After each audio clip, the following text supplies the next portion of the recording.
Allah says, A'udhu billahi minash shaitanir rajim. This is Surah Al-Tahrim, verse number 6. Ya ayyuhal ladhina amanu qu anfusakum wa ahlikum nara waquduha an-nasu wal hijara. O you who believe. Now this is very important, that this verse is being addressed to the believers. People who are already inside the religion, already committed to it. There is a command being issued by Allah to these people. Qu, protect yourselves, guard yourselves against what? Qu anfusakum, yourselves first of all, wa ahlikum, second of all your family, against a fire. Now in the Arabic language, when a word is used like this, nara, Allah could have said, Qu anfusakum wa ahlikum an-nar, protect yourselves and your families from the fire. But Allah says, protect your family, yourselves and your family from a fire.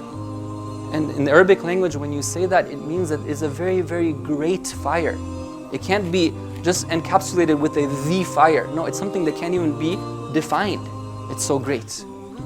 What is the quality of this fire? It's a fire whose fuel is people and stones. Now sometimes when we quote these verses, people say that, oh no, it's one of those sermons again, where we're being taught about like the fire and we're speaking about those things. Can we just talk about the nice things? Talk about the pleasant things? Gardens and apples and paradises and fountains and rivers? Brothers and sisters, this is one of those verses which is very powerful. Sometimes we need to talk about those verses as well. Sometimes we need to talk about these verses. When Allah says that the fuel of the fire is human beings themselves, the question comes up, wait a minute. I can picture there being a fire. Usually when people draw pictorials of hell, they draw a big blazing fire and they show human beings being thrown in by pitchforks and the devil standing there. What does this mean for a fire to be fueled by human beings themselves? The ulama who have examined this verse and other verses tell us that this is one of those verses which prove to us a very fundamental and important point, which is that hell and heaven are not realities that will be created for us after we die and during a particular stage in the hereafter, but rather they are the reality of who we are right here and now.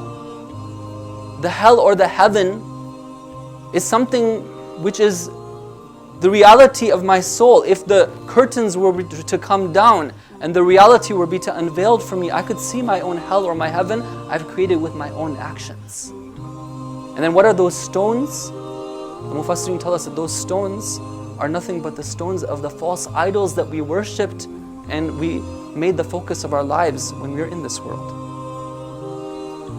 So when we understand that this verse is talking about a reality which is present here and now, then that command of protecting ourselves and our families has to apply here and now. It's something we have to take seriously. It's a responsibility.